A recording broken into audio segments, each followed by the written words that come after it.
Minhas saudações a todos os amigos e irmãos da Primeira Igreja Presbiteriana de São Paulo, a Catedral Evangélica de São Paulo. Bem-vindos à nossa escola dominical.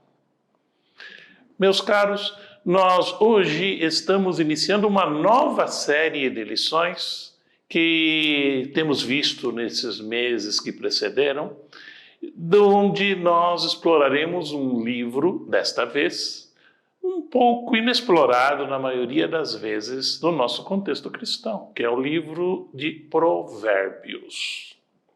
Hoje será a aula introdutória para esse livro interessante, cujo desafio nosso é estudá-lo e perceber nele as grandes verdades e revelações de Deus para conosco.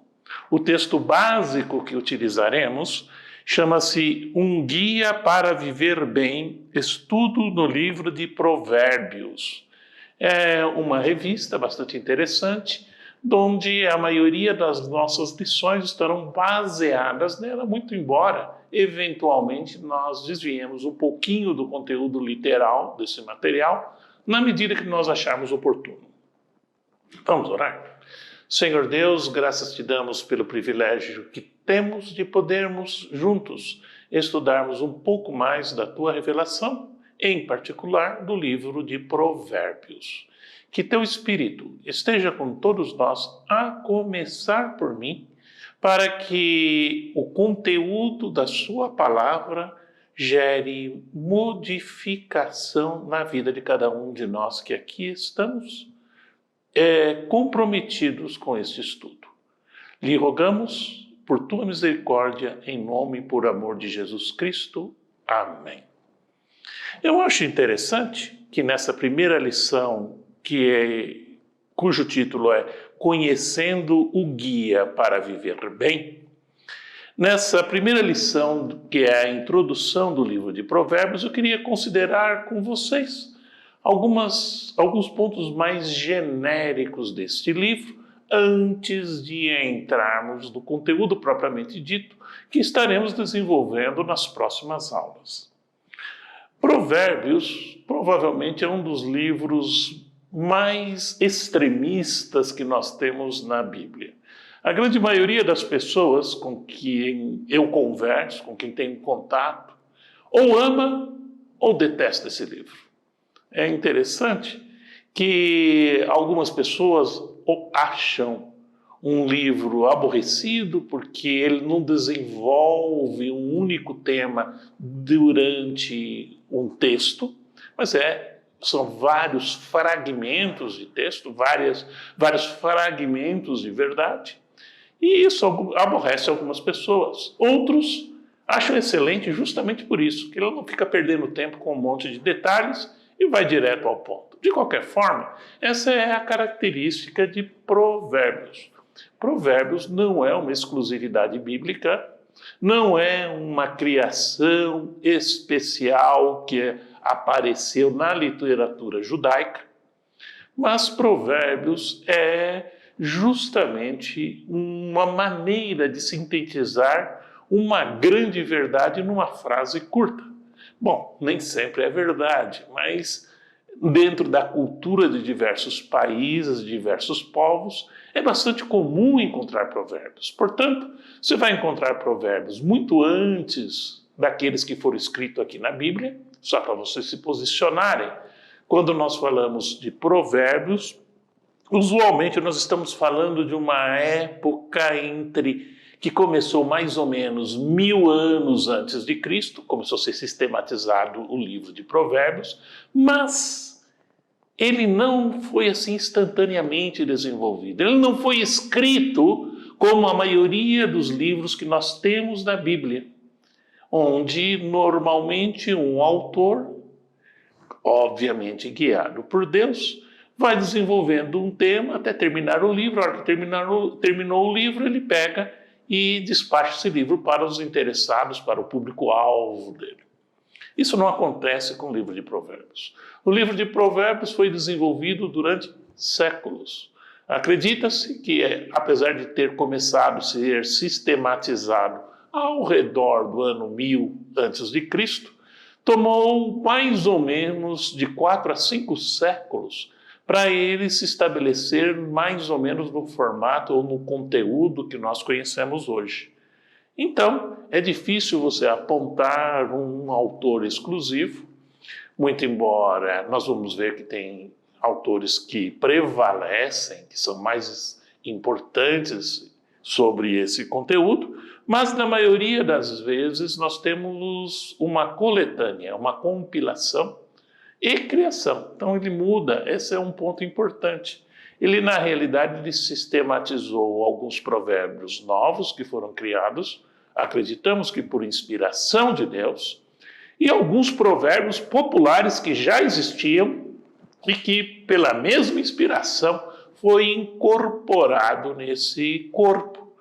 E então, nós temos provérbios que já existiam, que também entraram nesse contexto. Alguns desses provérbios, talvez, nem sequer tenham sido originados dentro do povo judaico, do povo hebreu. Talvez tenha vindo de outros povos. Não sabemos exatamente, até porque vários dos provérbios que nós encontramos neste livro em particular, nós podemos encontrar em outras culturas e outras civilizações contemporâneas ou até mesmo anteriores a essa data de estabelecimento desse livro, conforme nós falamos.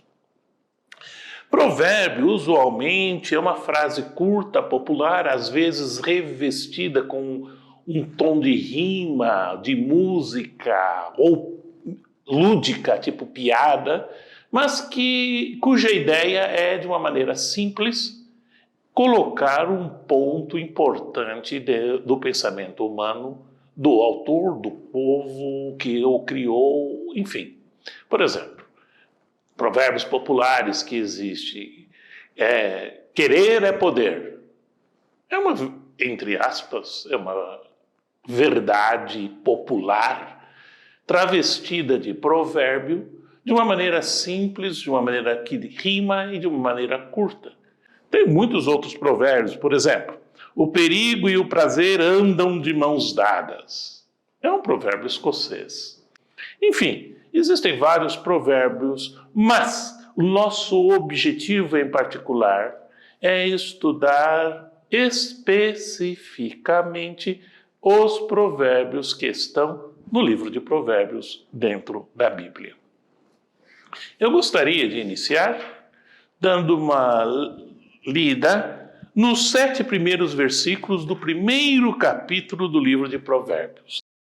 Provérbios de Salomão, filho de Davi, o rei de Israel, para aprender a sabedoria e o ensino, para entender as palavras de inteligência, para obter o ensino do bom proceder, a justiça, o juízo e a equidade, para dar aos simples prudência e aos jovens conhecimento e o bom siso.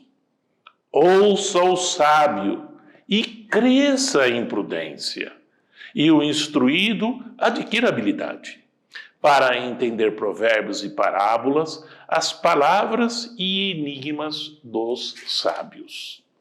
O temor do Senhor é o princípio do saber, mas os loucos desprezam a sabedoria e o ensino. Essa mera introdução ao livro mostra uma série de coisas, uma série de verdades sobre o autor inicial. É um provérbio que atribui a Salomão, muito embora ele não é o autor de todos os provérbios que aqui estão, mas provavelmente a maior parte, a coletânea maior de autoria dentro deste livro, seja de Salomão. E eu acho interessante que nesses mesmos 7 versículos ele mostra claramente o propósito do livro, ou seja, para que esse livro foi escrito, E, finalmente, no versículo 7, ele termina, nesse texto que nós lemos, de uma maneira muito interessante. O temor do Senhor é o princípio do saber, mas os loucos desprezam a sabedoria e o ensino. Um grande aviso para nós, para você e para mim, sobre a verdade e a sabedoria de Deus revelada, não só no livro de Provérbios, mas em toda a Bíblia. Eu gostaria de considerar algumas coisas com vocês. Primeiro, como nós lemos nesses primeiros versículos, o objetivo do livro é variado. Ele diz aqui, para obter o ensino do bom proceder, para obter o ensino do que é justiça, do juízo e da equidade, para dar às pessoas mais simples, aqueles que ainda não conhecem, o conhecimento necessário para ter sabedoria, o bom siso que eles chamam aqui no texto, para que até mesmo os sábios, ou seja, aquele que acha que já sabe tudo, até mesmo eles venham ser instruídos e adquiram habilidade. Dentro desse contexto, mostrando o porquê e o objetivo desse livro, nós podemos ver diversos assuntos, e vamos explorar isso nas aulas que serão seguidas, mas diversos assuntos dentro desse livro de Provérbios. Por exemplo, ele fala bastante sobre crimes de violência. Isso é, ainda hoje, um tema importante, uma vez que todos nós estamos cercados de violência, de todos os tipos, não só física, mas também moral, e outros tipos de violência. E o livro de Provérbios, ele mostra uma série de ensinamentos curtos, mostrando qual é a revelação de Deus sobre o nosso comportamento diante de tais violências. Em Provérbios, no capítulo 1, de 10 a 19, no capítulo 4, de 14 a 19, temos especificamente uma série de ditos ou de provérbios falando sobre crimes de violência, que vamos explorar na aula apropriada. Ele fala sobre fiança precipitada, no capítulo 6, dos versos 1 a 5. Ele fala de ociosidade, preguiça, em Provérbios 6, de 6 a 11. Ele fala de duplicidade e, sobretudo, falsidade, no capítulo 6 mesmo, mas aí nos versos 12 a 15.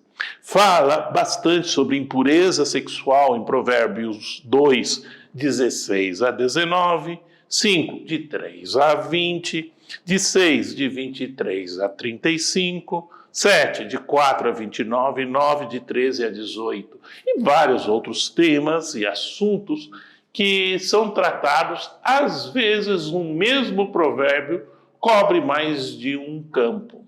É importante que se tenha claro que, por ser afirmações concisas, curtas, há de se tomar muito cuidado na sua interpretação, sobretudo em alguns deles. Por quê? Por ser mais sintético, algumas pessoas podem começar, como se diz popularmente, viajar na maionese e procurar conteúdo que não está explícito dentro da palavra específica dos provérbios a serem estudados. Portanto, esse será o foco que nós daremos nas lições subsequentes. Estaremos analisando esses provérbios com o cuidado devido para que o sentido ou o significado ou o ensinamento original dessas palavras sejam reveladas durante a aula.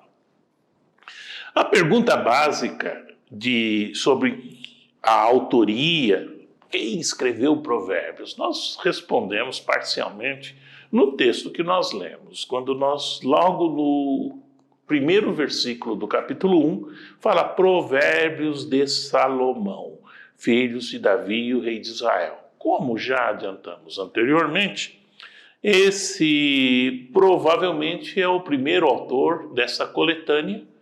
Provavelmente alguns deles ele pegou, colocou baseado naquilo que ele tinha ouvido e analisado, outros por autoria própria e revelação do próprio Espírito de Deus.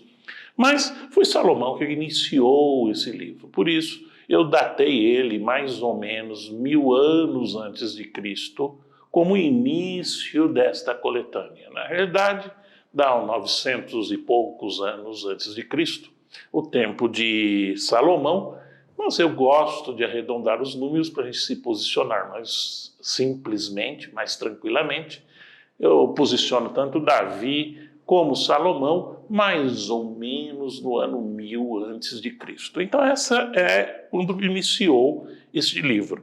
Mas nós vemos dentro do próprio livro de Provérbios, ou seja, não só fontes externas e comparações com as culturas adjacentes, mas dentro do próprio livro de Provérbios ele mostra outros autores incluídos no livro. Por exemplo, fala-se muito de sábios. Não necessariamente Salomão, mas outros sábios que vieram depois. Em Provérbios 22, 17. 24, 23, por exemplo, explicitamente fala de outros sábios agregando conteúdo dentro deste livro. Os homens de Ezequias, ainda que tenham apenas transcrito uma seleção de provérbios de Salomão, também são incluídos, como o próprio livro de Provérbios revela no capítulo 25 e no verso 1. Em terceiro, que aparece, uma pessoa chamada Agur, filho de Jaque, de uma tribo chamada de Massá. Nós vemos isso no capítulo 30.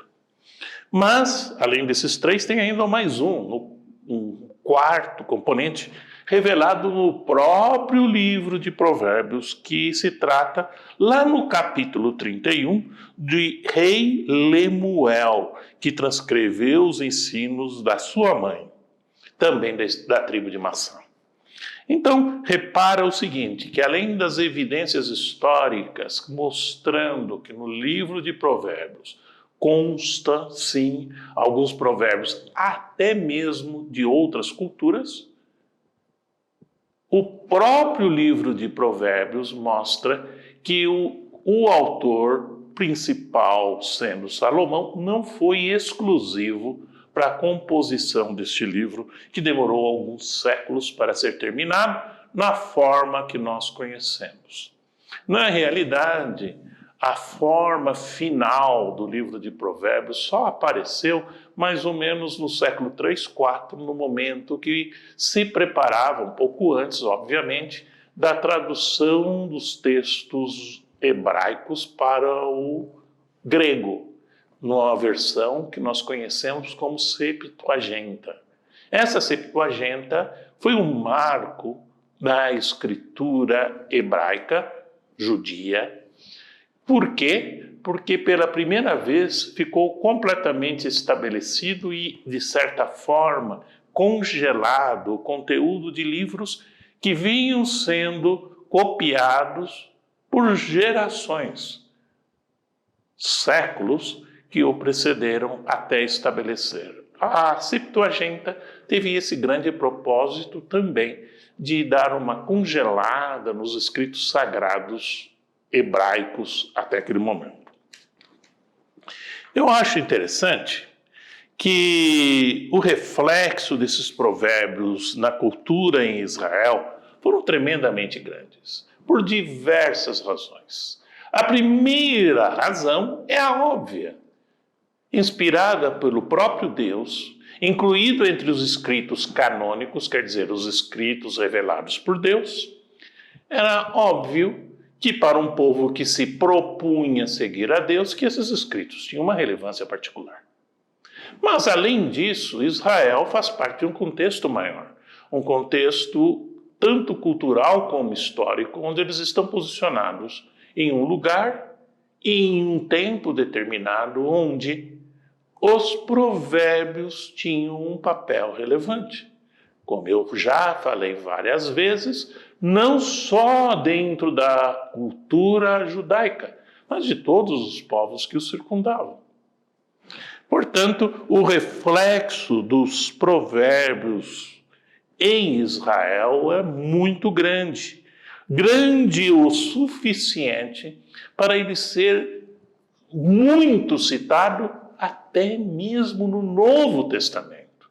Verdade.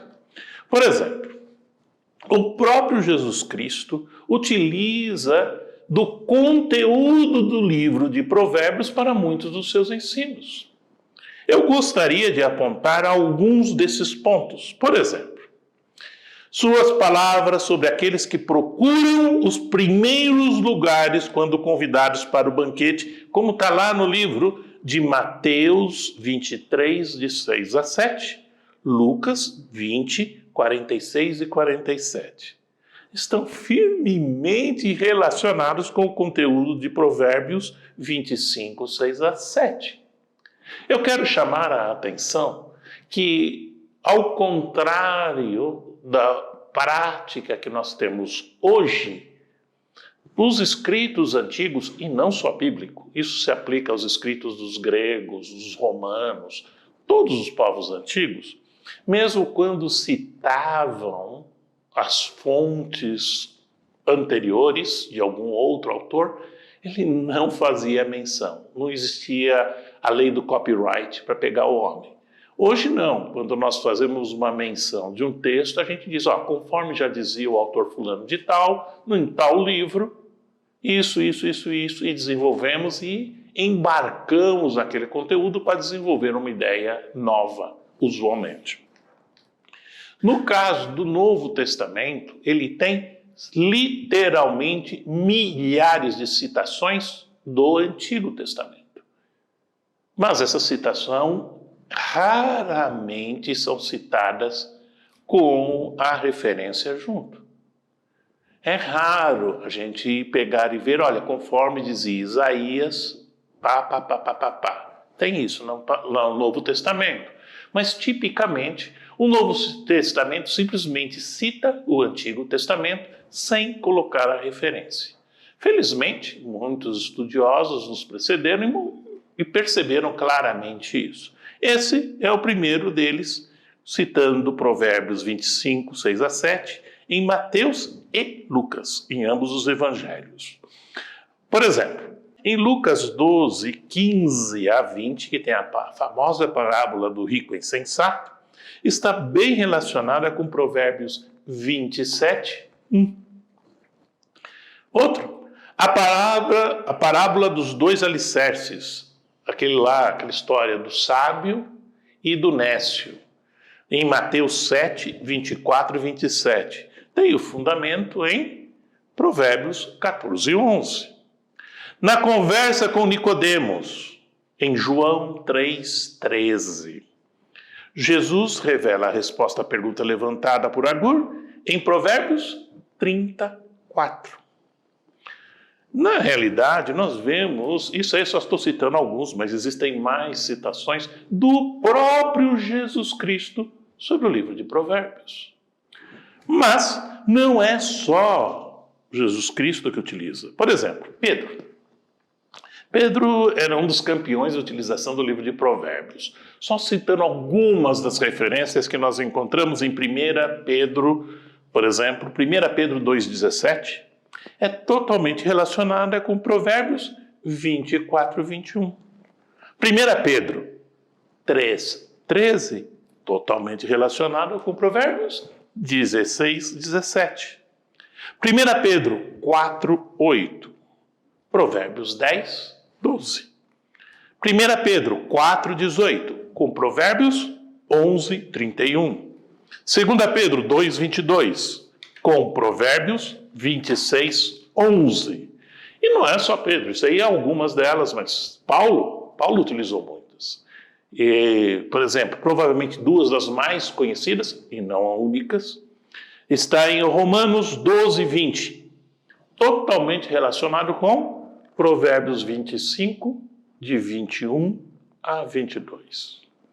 1 Coríntios 1, 24, quando Paulo escreveu, ele fez uma paráfrase de Provérbios 8, Cristo, poder de Deus e a sabedoria de Deus.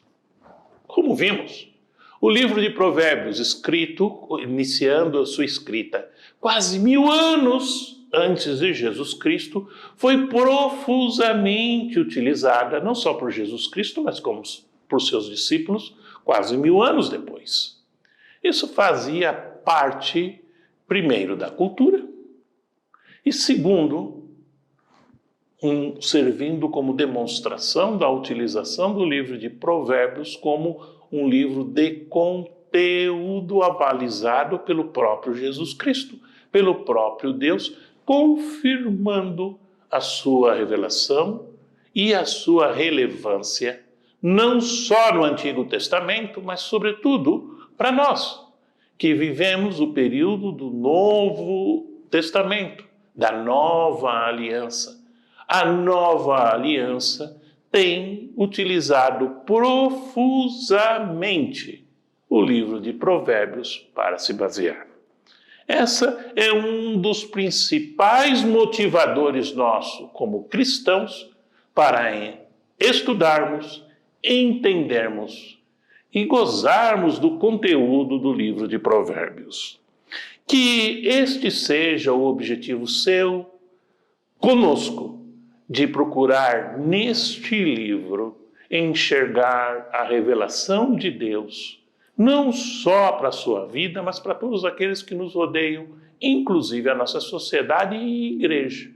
E que possamos, através da ajuda do próprio Espírito Santo, do próprio Espírito de Deus, entendermos claramente qual o propósito de Deus com esta palavra, especificamente para você, assim como para mim.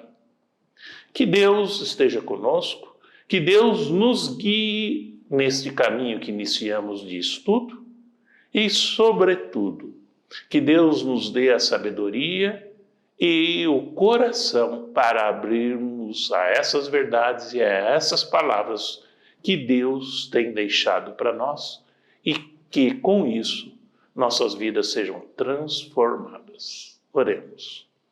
Pai Celestial, muito obrigado pelo privilégio que temos de podermos estudarmos da Tua palavra. Palavra esta, deixada por Ti, para que cada um de nós nos desenvolvamos em comunhão contigo, conhecendo-te melhor, nos relacionando mais próximo de Ti, para que esta palavra transforme nossas vidas e nosso querer.